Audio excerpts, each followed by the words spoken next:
Okay, good. Okay, so let's call to order. The meeting will come to order at 6:31 p.m. Now for the Pledge of Allegiance. I Pledge allegiance to the flag of the United States of America, and to the republic which stands one nation under God, indivisible, with liberty and justice for all. Okay. All right, Jesse, Yes. Mingo, I'm here. Nikki, here. Kevin. I'm here. Jan. No, he's not on our list anymore. Oh, he isn't. No, on the agenda, he's gone. Oh, You resign. Yeah. oh, I'm sorry, I missed that. Oh, yeah. I took him off. Oh, okay. Then we have a break. Okay. All right, the minutes from our last meeting. So if Mingo and Kevin aren't here, we can make Ray a voting member in place of one of them. So do you have a preference of who you want to replace, Ray? No, Okay. Ray is Kevin. Free ice cream for everybody. Okay, the minutes were distributed, prior to the meeting. Are there any changes to the minutes that was published? Okay, so Chair will take a motion to accept the minutes as published. A motion to accept the minutes. Second? Okay, all those in favor? Aye. Any opposed? Okay, the minutes are accepted as published. All right, next one, so new business, Lori, updates on anything going on with complaints? I had one come in, they picked up the paperwork, but we're just waiting to hear back. Okay, So I'll let you know if I get it back in and we try to mediate. If not, we'll be here. okay, all right. The next couple of things are actually all about the goings on in the Supreme Court as well as going on at the Capitol. And Nikki, you had sent out some updates as well around what's going on with fair rent. So I wanted to start with the two Supreme Court cases. Lauren's here also, did you look into one of them, Lauren? The Supreme Court cases we have? Yeah, I looked into both of them. Okay. Okay, Do you want perfect. Lauren to talk about it or Nikki? Sure, go ahead, Laura. Right, can you give us a synopsis of what the case is about and why it's important to fair rent? So the first one involves where it's mostly or I guess overall for both cases, what it really comes down to for purposes of Fair Rent Commission is whether or not the non-payment of rent was done because of the landlord, like because of the increase in rent. Is that why that's what led to the non-payment? Or like it's basically the court's going to decide substantively what the non-payment of rent really means. Is it because the landlord increased the rent and then it was pending in the Fair Rent Commission, or was it did the tenant just stop paying rent? So in the first one, the Tov Realty, that's what happened basically. They raised the rent, he doubled the rent, but the landlord doubled the rent, and then when the tenant would only pay what it was, and then brought it before the Fair Rent Commission. The landlord filed I guess had served the notice to quit while it was also pending in the Fair Rent Commission. And so I think what it's really going to come down to, let me go back. So then the Fair Rent Commission made explicit findings that the proposed rent increase was excessive under the statute, that the eviction was retaliatory under the statute, and ordered the rent be fixed at what it was, which was $700, and that ordered the landlord to cease and desist from retaliatory conduct, and for the landlord to withdraw the summary process action. So it really comes down to, for this one, did the Fair Rent Commission have authority to order with the withdrawal of eviction? Um, because then also the landlord appealed the Fair Rent Commission's decision, ordering the cease and desist, ordering the withdrawal. So there's kind of a lot of moving parts because the tenant filed the fair rent complaint or the complaint with the Fair Rent Commission. They got that, while also the landlord filed the summary process or eviction action, while also then the landlord files an appeal of the Fair Rent Commission's decision. So there's a lot moving going on right now, or within this case. And while the appeal of the Fair Rent Commission's decision was pending, they filed, or the tenant in this case, filed a motion for stay of the summary process or eviction case while the court decided the appeal decision or the appeal action. And the court granted it, staying the summary process eviction action while the appeal of the Fair Rent Commission was still pending. And so one of the things before the Supreme Court was the stay proper? And then kind of like I said before, does the non-payment exception defeat retaliation? Because it really is going to come down to what is the substance, or what is the history behind the non-payment. So that's the first case. Is that I don't know if you want to go one by one.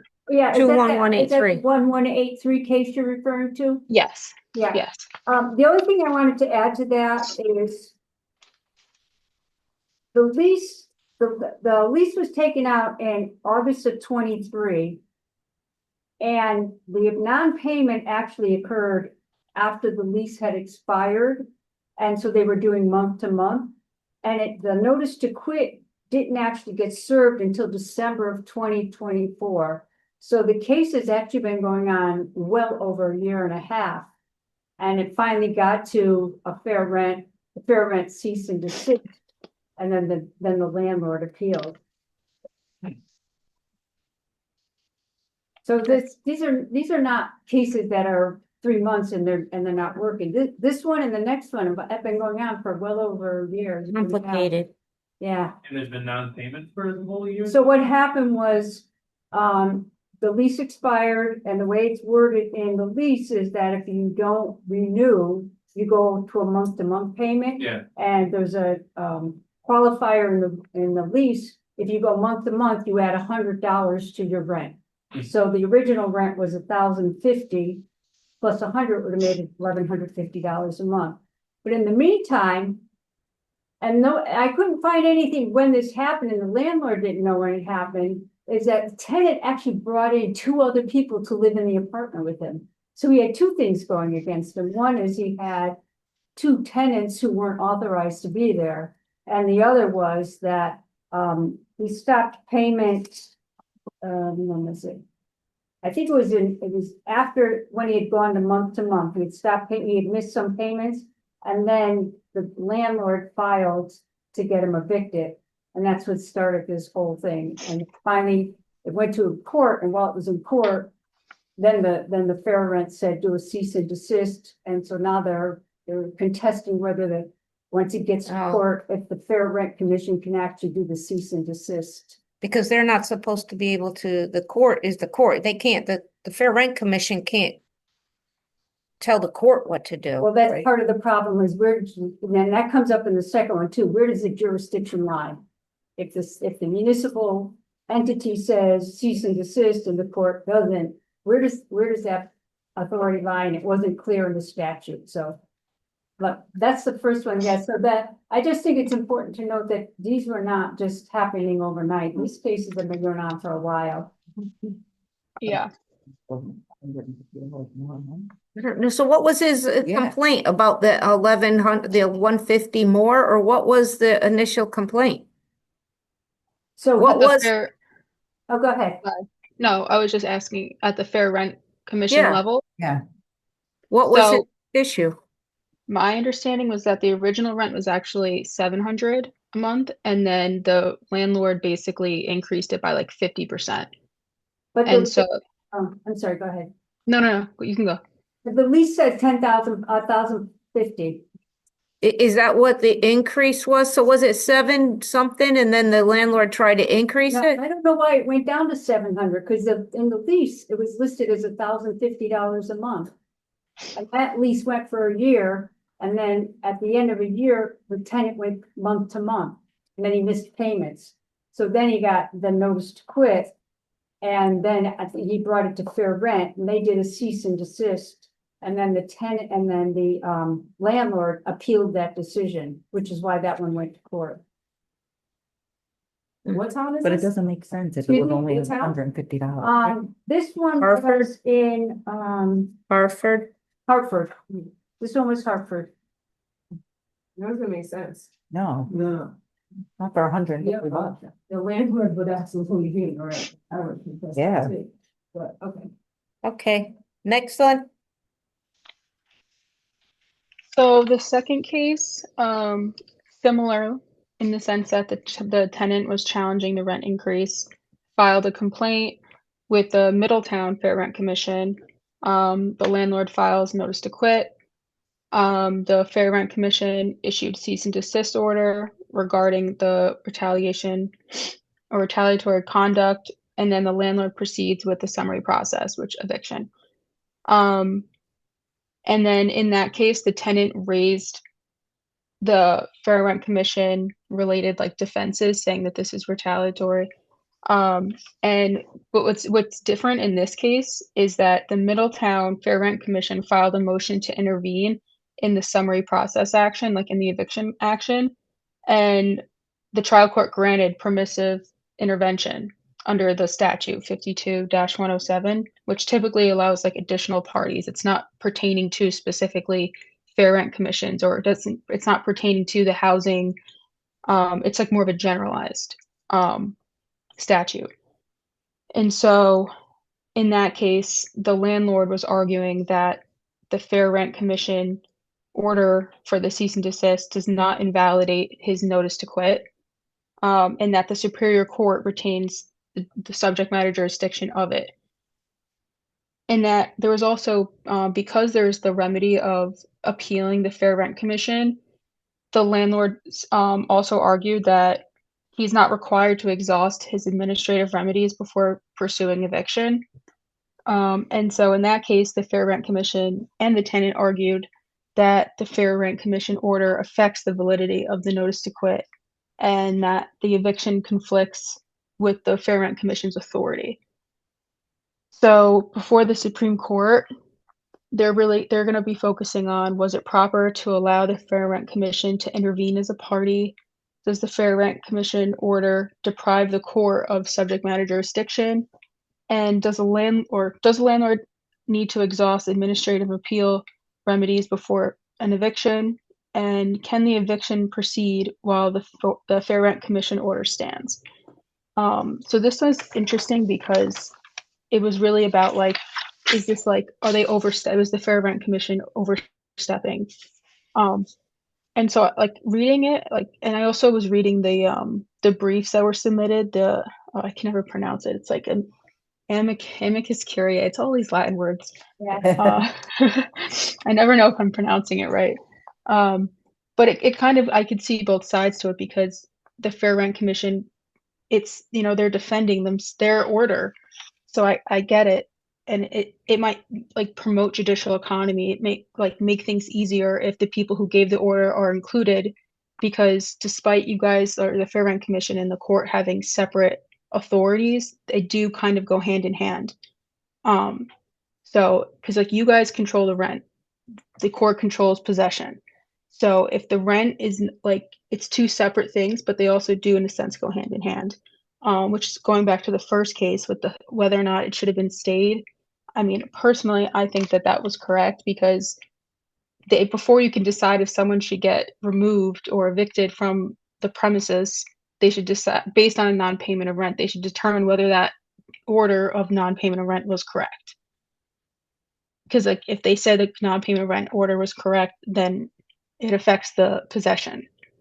So it's going to be interesting to see how the Supreme Court handles the Fair Rent Commission's intervention into the eviction because, like I said, like it is like we're talking about pay or rent versus possession. So This That'll be Middletown interesting. case was a little bit more complicated too, because this is another one where when the lease expired, he was supposed to go month to month. And in his lease, his rent was $1,500, so it would have gone up to $1,600 a month. And what he ended up doing was, instead of paying that, he paid out, he tried to make a payment for $1,175. And the landlord refused the payment. Because He it said- wasn't a payment. in It wasn't a, yeah, it wasn't a payment. that's what So they- he refused it and he tried to submit it again. And so they went back and forth. And so the landlord refused it. And then he issued the notice to quit. And at that point, the tenant then filed a retaliatory complaint to the Fair Rent Commission. So this one got a little bit more complicated because they were trying to do a transaction, they didn't go to mediation, but there was more between the landlord and the tenant at that point. But again, another one that, this one started in 2024 and now we're in February of 2026. So they've been going on for a while. So are these tenants still in the apartments? Oh, and this is another guy who also brought two people in to live with him. So these tenants, I'm not saying one way or another, but when you sign a lease and then you bring people in and you do all kinds of things, you don't really help your case here. They're not helping themselves. Right. It was like that first case we had, remember? Oh, yeah. Girl was renting from the grandparents and then she brought someone else to live with her and she didn't want to increase her rent, remember? So it's kind of along that, part of that is like that case that we heard too. Kind of, but we got ours done in a night. Are you referring to John and Jane Doe in the complaint about? So that's not necessarily like, that doesn't mean they brought someone in. That's kind of like a safeguard because when you do a notice to quit and a summary process action, you always, like, it's a rule of thumb when in doubt, always include John and Jane Doe just in case there's people there that you didn't know about. Oh, okay, that's interesting. Cause that's So, on yeah. both cases that they did that. Yeah, that's kind of like a strategic method. Everybody gets evicted at the same time. You don't have Yeah. somebody staying back. Yeah. Because like if I want to evict my tenant, and I only know the one person's there, and I get an order from the court or an execution to have the marshal go, it's only valid towards the person on the order. Yeah. So if there's other people there, the marshal is going to say, I have no authority I can't tell them what to do. They're not on the order. The judge didn't order that. So it's always like a safeguard rule of thumb, always add John and Jane Doe unless you know for sure who's there. But a lot of times it's just safer to just do it that like, I mean, I don't really typically see it where they put like the separate counts. That kind of threw me for a loop. Usually it's just you apply whatever counts you're going to do towards all parties. Like, so which is also interesting because I think these two cases differ from other situations because here there's just non-payment of rent. Whereas if there was a nuisance or if there was a lease, the lease expired, or if they were doing other things besides or bringing other claims besides non-payment of rent, then I think it would be a different argument, especially with regard to like the retaliation. I think it'd be interesting for sure. So we'll see what happens because those are three more likely things we might see going forward, Don't even say it, Jean. Don't even say it. Fair rent complaints, I mean, I think ultimately, just for speaking for the Naugatuck Fair Rent Commission, I think when in doubt, the best thing to do is just keep your findings factual. If there is a question of whether or not is retaliation gonna come up, keep when you guys make your order, whatever it is, if you guys do find it, then explicitly state it.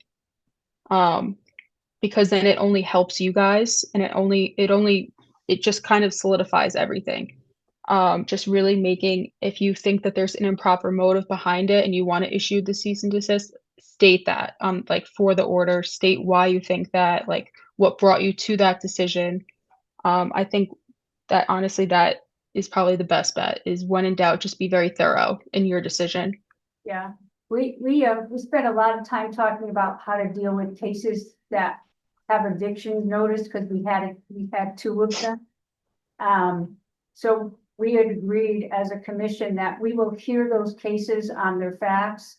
And but I think in the statute, I think that we can only do a cease and desist if there is a retaliation factor, correct? Correct, yeah. Yeah, so. Retaliation in any manner, which is Yeah. gonna come into play with the Supreme Court.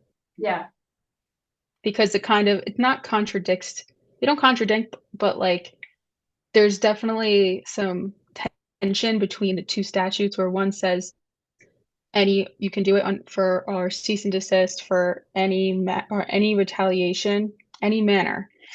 But then there's another statute that says an exemption to retaliation is if it's for non-payment of rent. So it kind of goes back and forth. So I think the court's really going to have to like narrow down an interpretation to say what, like, it's a case by case basis. It's all based on facts. And so they're going to take a deeper dive into how they got to the non-payment. But then also I think you guys already have, because I remember seeing the like checklist and all the things you guys have when Yeah. a complaint comes through, is like same thing, like kind of what I was saying before, is like with your decision, with your order, just really making sure you go through the factors of the statute just to, make sure you're covering your end. And going through basically all this, everything the statute requires, like factor by factor, even though it is kind of tedious. But I think it will only help you guys so you guys don't get basically brought in for saying that you've exhausted or went beyond your authority. They call it ultra vires, I think it's, yeah, ultra vires, more Latin. But yeah, I'd say that'd be the most important thing, is just keeping your decisions detailed and very thorough. So out of the 13 factors that we have to use, you would go down each 13, and if it doesn't apply, you could say number one, I don't know, whatever doesn't apply to this case. Yeah, but at least you considered it, and still, for the purposes of the record, you still went through it. and if the tenant doesn't bring enough to support their case, we can only make a decision based on what they brought to us. We can't make any assumptions about what might be behind that. It's just whatever they present. It's Exactly. case. Well, we have a pretty good checklist that Yeah, came out of a few meetings, Jean, Jesse, I everybody. think the timeline's important too, because it's like rents raised. Files like with Fair Rent Commission, then notice to quit. You can see a timeline of retaliation, so it's like if we know exactly the order where things happened, then we don't have any questions, at least about that part, where it's like, oh, well, maybe that's not what they thought, so what happened after, so. I think that's important. these cases kind of went the opposite. That's what That I'm the thinking. lease expired, they don't pay, you get the eviction notice, and then they go to fair rent. So they kind of did it Yeah, that's what I'm saying, different than the so order it's, that you're talking about. that's what I'm saying, that's what, Yeah. if it's very clear cut, then it seems like it's more obvious for us if that timeline seems to be. Like, okay, I was told it's went from 700 to 1400. And I talked to them, they didn't want to bring it down, so I called town hall. They got their thing, and then I get a notice on the mail. Then, it's very clear cut in that way, but I mean, it's something that's kind of muddled up with that other one. Yes. So Lauren, so on the ones where, they file fair rent after they're already going to court, after they didn't pay their rent, should the Fair Rent Commission take that complaint? Think you have to, right? I mean, we're Yeah. already past the point of where we can, Well, we're not, that's the possession aspect of it, we're just telling you what the rent is. right, If I they live understand there, that, but they're already being evicted because they didn't pay. And now the tenant is just trying to retaliate by filing with us and getting us in the middle of Well, it. we don't know if it's a retaliation. It was on our part. If you already stopped paying your rent, Yeah, you're already late, after they increase it or whatever, and then the landlord already now files a notice to quit, whatever, to get them out. Now, a month or two later, they come to us. So I think to your point, our decision, and I think based on what we talked about is, they could come to us, our only decision at that point was that a fair rent increase? End story, not, is it a fair rent, unless you can prove retaliation, but I think. That would be retaliation on the tenant's part towards the landlord. So. Maybe not. That's what I'm saying. Now, I don't know, so he would have to prove that he's been singled out by the landlord, and I don't know, he have to prove that to us to make it retaliation. But I think it would also, sorry. now, I'm just gonna say, I still think we can decide whether the rent increase was fair or not. It doesn't mean we decide anything about the eviction. no, I Then they know. Take Yeah. that to court with We're- them. Remember they Yeah, said but- that? Current cases or anything, right? This is No. There's this- hypothetical. Yeah, this is based on these two cases and if it happens to us. Oh. Are you getting worried that we're? I was about to say, I didn't know where we were going. Deciding something. The only thing I was going to say is also, I think what's going to, for this hypothetical, I think it also is important where they're at within the summary process action in the court. Because if they're in the middle of like mediation, or if there's a hearing set, then I think you guys, when in doubt, accept it and then defer or not defer. Basically wait to like hear it based on the court. Because I think it really depends on where they're at. If there's already a hearing set, because the point of like summary process, it's supposed to be quick. It was designed for it to take basically, call it like a month from start to finish. It's supposed to help landlords who prevent them from losing money or prevent them from losing their premises or their interest in it, the equity in it, the value in it, depending on the situation. So I think it really depends, because if someone comes to you with it already pending and there's a hearing set for say 2 weeks from that day, then it's like, well, when's the next Fair Rent Commission meeting anyway? Like, I think it's going to be like a case by case basis. There was one other thing I wanted to bring up, and I'm trying to find it. That's something that might be what these cases might affect for you guys. Where is it?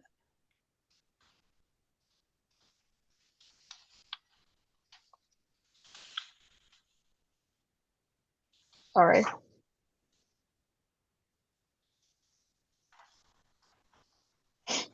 Oh, so in the 21183 case, one of the things that they're also claiming is that it's an infringement on the First Amendment and your right to petition, and that by allowing the Fair Rent Commission to order the cease and desist, to order the landlord to withdraw his eviction complaint or eviction action, it's infringing on their constitutional right to petition.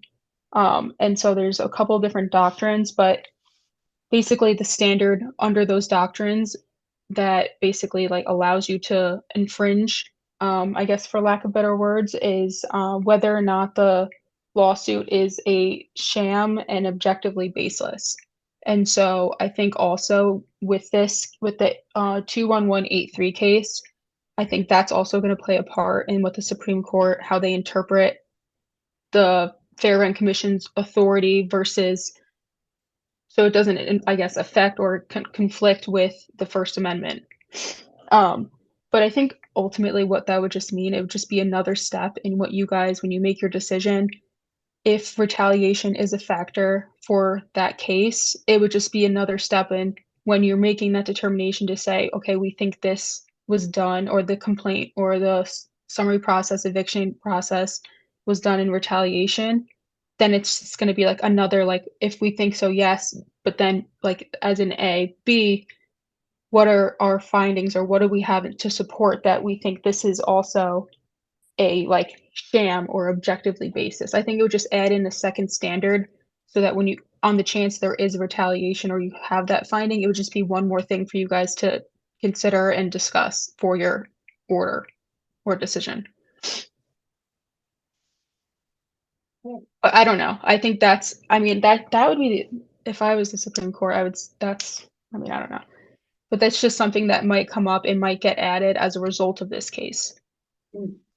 When we first heard about this, it was raised at the statewide Fair Rent Commission, these two cases. The comment was they were surprised at how quickly this went to the state Supreme Court. That it didn't work its way through the court, it just went right straight to the Supreme Court. Yeah, they Bypassed- transferred it, Yeah, which is kind of rare. So Yeah. it's interesting.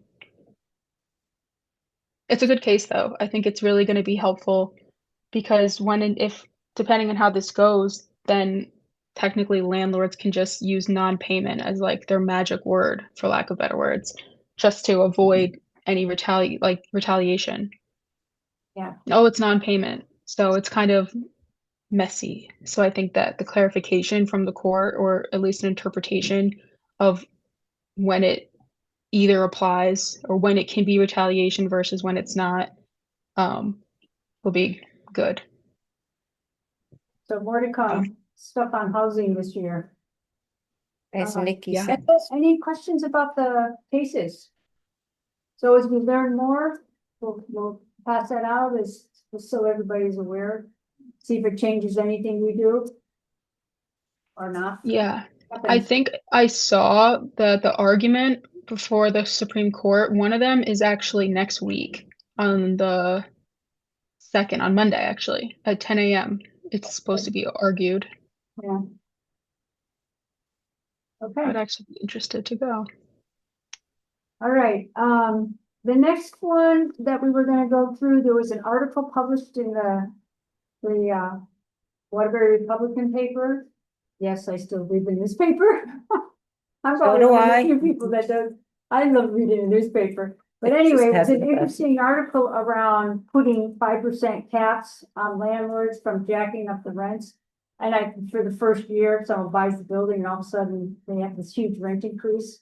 So that's another one. We'll see how that actually plays out in terms of how it affects any decisions we have on fair rents. If they come to us from a landlord just buys the building and now the tenants are filing complaints about rent increases.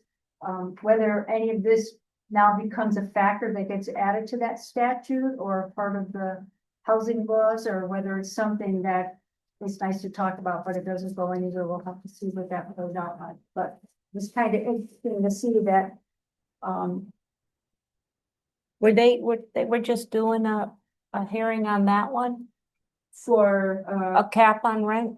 Wasn't that on Monday or Tuesday? yeah, that one is passed. The one I sent today, because I don't believe this one was on it, so. So this one with the cap was on it and it passed? So nothing gets passed yet. After they have a public hearing, if it's brought out of committee, then it will go to the House and Senate floors to be voted on. So right now, we're just in our public hearing. After you have public hearings, it goes through this process called screening to let it, and that determines if it's even gonna see the House or Senate floor. So there's still a process. We won't really know until I think the next 3 weeks what's actually gonna be voted on and enacted into law. Okay. And then Nikki sent us the two. Do you have the two? Yes, yeah, and so we'll get to those in a second. I think the one thing here, though, that I found really interesting in this article is that it says, so they told the landlords and the people who own the real estate, and where it said more than a third of apartment investors polled indicated they've reduced development or investment in places where rent regulations are in place, and 4 in 10 indicate they would not pursue investments in those markets. So it creates a catch-22 where if you don't give them incentive to build, the rents are gonna go up because you got a supply and demand issue, Yeah. right? So, and that's the problem in New York, the rent case. So it's just like, it's a very delicate line here where we're penalizing everybody or. I don't think it should be on new construction. New construction is new construction. You go into a brand new apartment, you know what your rent's gonna be. It's gonna be high. You know that going in. They're not gonna double it the next year or put on a $300, $400 increase. I think it's these older homes that they're coming in to buy And they're buying them at high prices, 500,000 for these old buildings. No work's been done. They're basically original, you know. And now they come in and double the rent. And the tenant in there's been there 10 years, 15 years. There, some of them elderly that can't afford a increase like that. That's where I like a 1 year rent cap, in my opinion. Now they have 1 year to determine, you know, we're not going to be able to afford it next year, have a year to get out or figure out. Maybe get a roommate if they can, if the landlord agrees, because you can always add somebody on your lease if the landlord agrees. Well, the Is this bigger something- problem is that you have all these private equity firms and Yes. big bank investors that are actually buying up the property, so it's not like real people that are, for instance, like a typical landlord that's Yeah. coming. You have these big corporations that are buying up all these properties and then they're jacking up the price of an area, for instance, you know, my friend just sold her house in Naugatuck for 500K. Typically, you wouldn't buy a house for 500K downtown Naugatuck area, you know, but to do that in this market because it's competitive. And you know, over asking price, like I was just looking for, you know, houses in Texas and it's like I'm paying half the price for new construction, you know what I mean? Yeah. And this is an older housing stock, so I think the conversation isn't just putting a cap, but it's like controlling how a lot of these investment firms are coming and buying up so much property and then reselling it for higher prices, or people coming from like New York and Mass and buying up everything in this area. So I think there's multiple conversations, but like you said, it is a catch-22 because if you do that type of cap, you're gonna lose investments because if I buy a property for rent, I'm trying to make a profit, you know, it's free market world we live in, so unless you wanna change that, it's hard to. Late stage capitalism. Yeah. Watch the decline. Yeah, it's a lot happening. It's like- And you see in, you know, the federal government is in the conversation now where they're trying to figure out how to, you know, figure out or stabilize the housing market. So I think it's a regional and nationwide problem that has to be addressed. Is this 5% only for a year though? No, I don't know what it Wow. is. I don't think it's a year. That was my thought, a year. Then you have a year to look, but you can't. 5%. Some New York, I think, has rent caps, don't Yeah, they they? do. They have rent control. Well, New York City, New York City's Yeah. got, it's a rent control, so they Mhm. set the price of the rent and that's it. It's not a cap, it's a control, it's a. Outcome is the same, but it's a rent control price. And that really makes it hard because. If you've been paying that rent for 5 years, 10 years, whatever. And you're the landlord and you need money to invest in the building and you can't get it from the rents, right? So. Well, yeah, I'm not saying could cap it at something. I think you should have steady increases, reasonable increases, $50, 75, whatever, depending on the unit. So I would go along, there's some merit to that, as long as my electric bill goes up at the same rate. But if my electric bill goes up 20%. How do I justify I can only raise my rent 5%? You see what I'm saying? So as someone who, if I have to pay electricity and hot water and all that. And this stuff is going up at 10 and 15%, but you tell me I can only raise the rent 5%. No, I'm not saying telling them. I'm saying if a landlord would raise their rents each year a little instead of having these people been there for 20 years paying minimal. Of course, now the market rent rate is higher and you can't get them up to that market rate Yeah, with that kind of an increase. So if they did slow and steady increases, like your guy gives you an increase every year. But regardless, he doesn't do it where it's crazy. Right. Yeah, he told me the other day I did a good job shoveling, and I was just like, you want me to show you how? No, I showed, I didn't. But anyways, property tax didn't go up a little bit every year.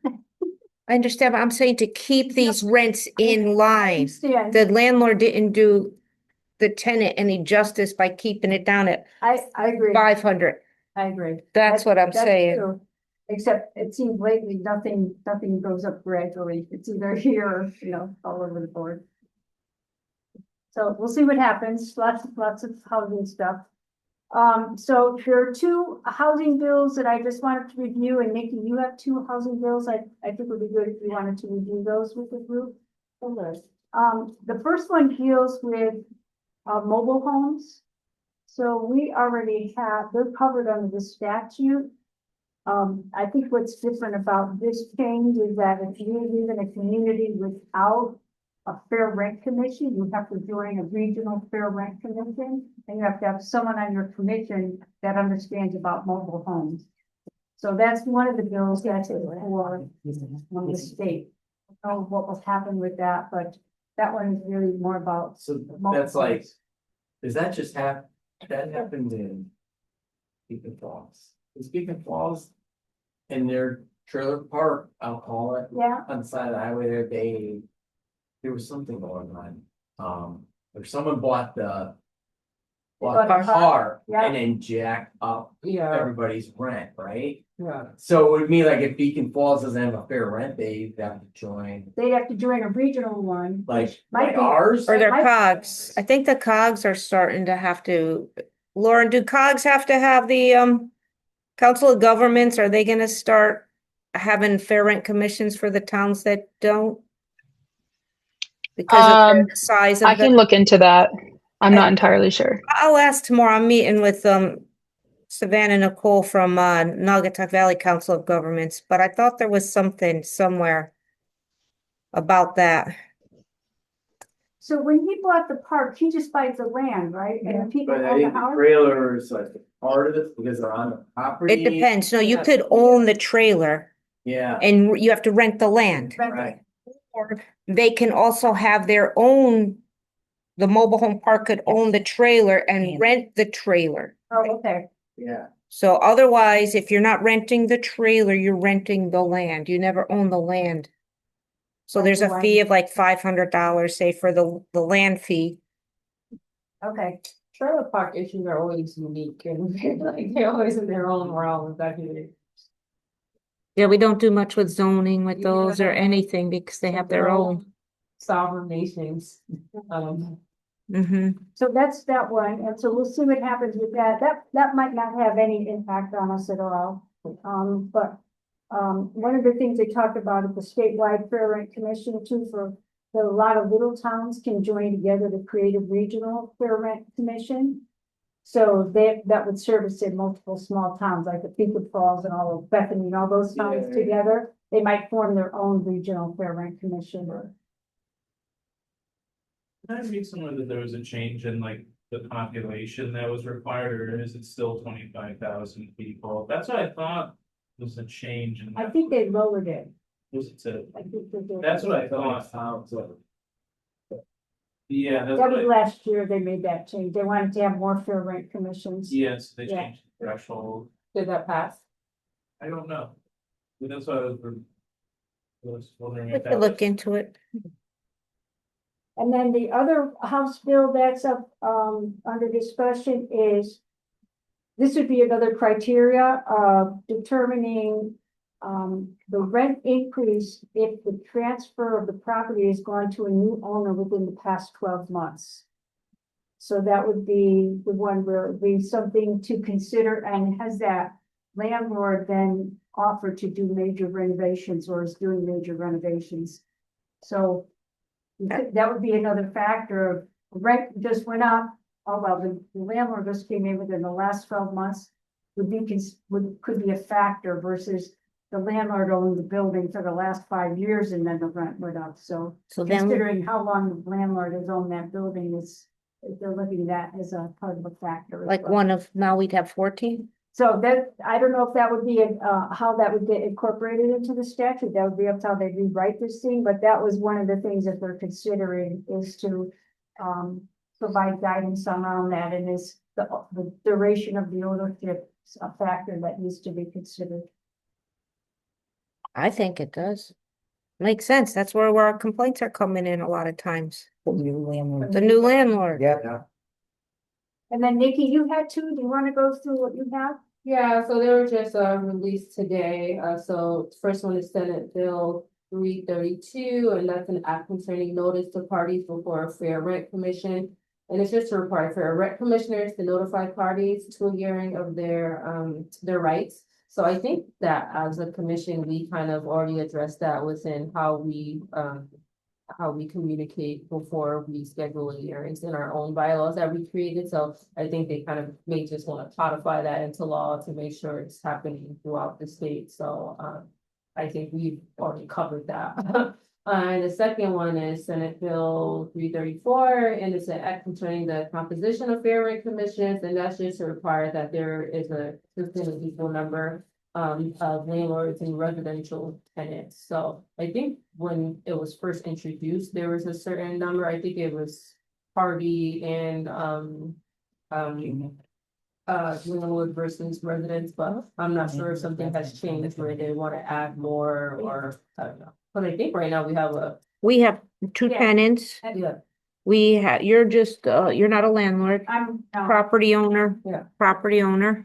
So we have two of those, and then we have two, Kevin and Mingo are landlords, and then two renters. and two Yeah. renters, so Yeah. we have two, and two. So yeah, this is probably one of those bills that may not go anywhere, or it's just repetitive, or they might dump it into a omnibus bill later on, so we'll see, it probably won't do much. Because like, at this point, it would be repetitive, in my opinion, to do anything. Because the original statute that established the Fair Rent Commission is already pretty much addressed what The makeup of the yeah, the commission. makeup of the commission should be.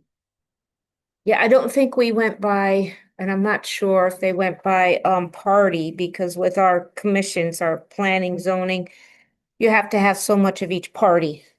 I think the mayor in himself wanted to Yeah. have it balanced, he amount, cause, did. yeah, he did, because I think when we Yeah. spoke, he was just like, what are you again? I don't- Oh, he did, so, So, yeah,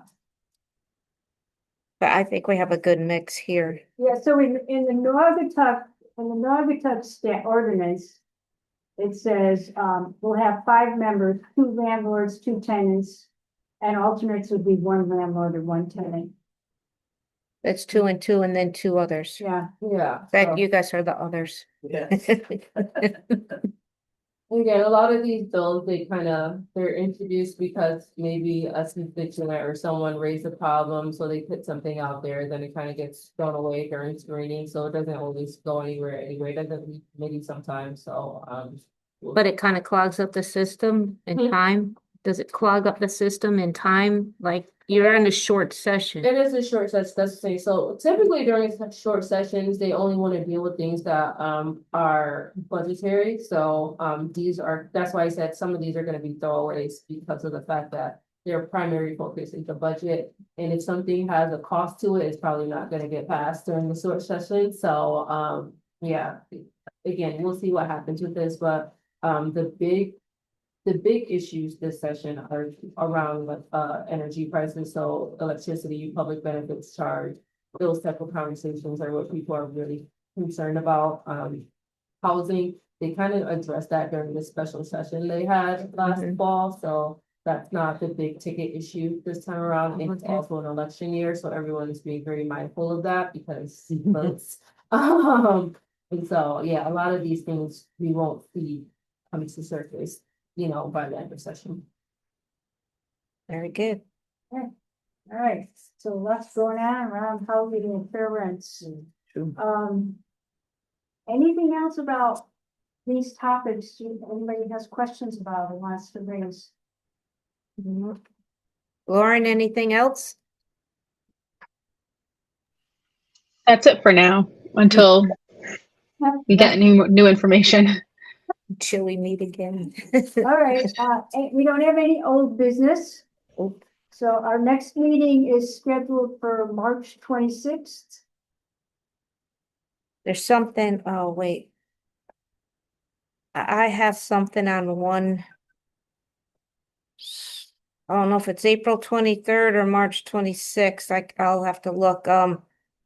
It's the Naugatuck Y.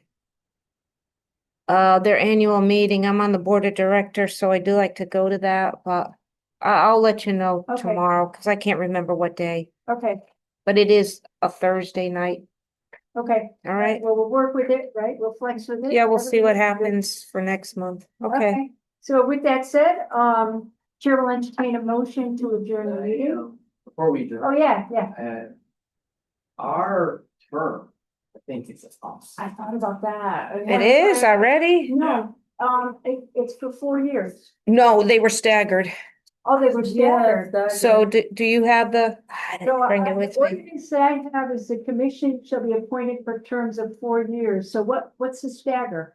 Some are 2, 3, or 4, so you're not all, because you can't all be 4 years and then in 4 years, everybody's gone, or, so they're staggered, somewhere maybe 2, 3, and 4, and I have that on my sheet downstairs, I don't have it with me.